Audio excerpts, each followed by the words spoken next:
Begin, I just wanted to say thank you for these comments. You guys reminded me why I make these videos. I definitely needed it. So thank you very much. If you learned something from this video, please subscribe and chuck a follow on my IG. It greatly helps this channel grow. Video links in the description below.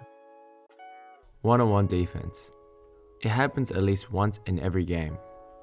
We all know proper communication and good teamwork is the foundation to any good defense. I'm in the gap, stay up. Get through that. Here it comes. But so is being able to guard your opponent one-on-one. Because if you can't at least guard your defensive assignment one-on-one, your team's defense is in big trouble. It was really, playoff basketball. Can you sit down and guard one-on-one? That's an embarrassing performance all the way around, from top to bottom. However, it's easier said than done. The best defenders have physical attributes that are tailored towards defending, such as reaction, his game. This is an all-NBA defense. Wingspan, stays with it in the long arm of the speed, Almost stolen. Lillard stolen by Iguodala. body control. As good a story as you'll find in this league. However, in this video, you'll find 3 tips that immediately improve your one-on-one defense, even if you weren't born with the physical attributes made for defending. Go guard someone better than you and do it often. This one is obvious yet simple. However, a lot of people don't make the effort to do it. Guarding a more elite player will develop your brain to recognize and fixate on specific movement patterns that elite players do. And it will train your brain to process information at greater speeds and with greater precision. This improves your overall ability to anticipate, and in my opinion, it is the #1 key in having an elite one-on-one defense. When you take a closer look, a majority of successful shutdowns happens when a defender is able to anticipate and react accordingly. Here are some examples.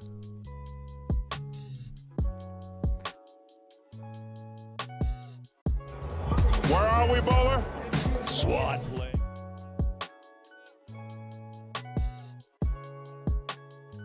Picked up a basketball. Yep. 10 turnover. Ben.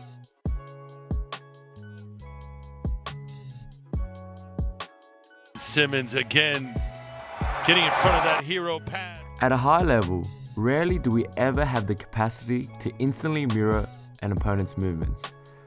So we end up having to read, react, or predict. So I think the question you're asking yourself now is, what do I focus on, or what do I need to lock onto? It all depends on the information you have. This will vary from one person to another, but from my experiences, here are some good places to start. Belly button, contextual, understanding plays, ISO. ISO. understanding your defender, Fake, reverse spin, shot. Bryant spins, puts it up, puts it in. Yeah, I watch it. Yeah, I study it. and understanding the situation. Look at him directing traffic. Yeah, he knows it. We don't care if they get a layup. And the Kings are going to win the game. In summary, the more it happens, the more experienced you become at it. That's it. The inner game. A great coach once told me, defense is all in the mind. After thinking about it, he might be onto something. Your mind is the centerpiece of your performance. That's what defense is. It's all pride. Guys that have heart and that have pride. In this league, if you don't do that, you get scored on every single time. You gotta be a dog, man. You gotta be tough. It controls the effort you put on defense, how to cope with setbacks, how to stay mentally resilient, and how you manage your anxiety, and many more. So mastery of the inner game is crucial to succeeding at any defense. But how do you control your inner game? Let me show you. 1. Manage your arousal and anxiety through breathing.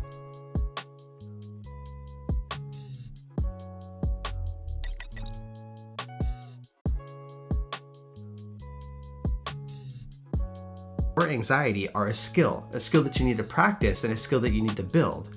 Same sort of thing. You want to use it when you're not under pressure, when you're not being stalked by that lion, or when you're not, the heat's not on when you're in the middle of a game or something like that for basketball. You want to do it during times of, relative non-stress. Of course, if you're 2. Proper trash talk.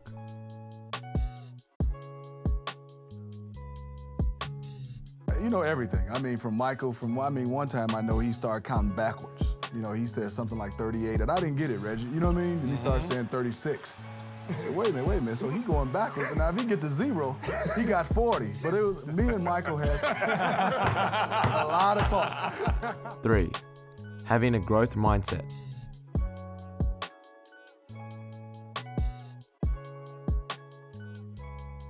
County, and Kobe slaps him on the behind, and Mylan says, that's good shooting, kid. Kobe drains one. Kobe looks at him and says, good shot, young head. That is. I bet you all can remember how difficult it is to move past an elite defender with an outstretched wingspan and a wide stance. It feels like there's no options to attack since all angles are covered. Well, a similar effect was shown in an animal behavior study that showed a link between body size and a predator's decision to attack. The chick towers to full height, protecting those There behind. are plenty of examples in the wildlife that demonstrates this.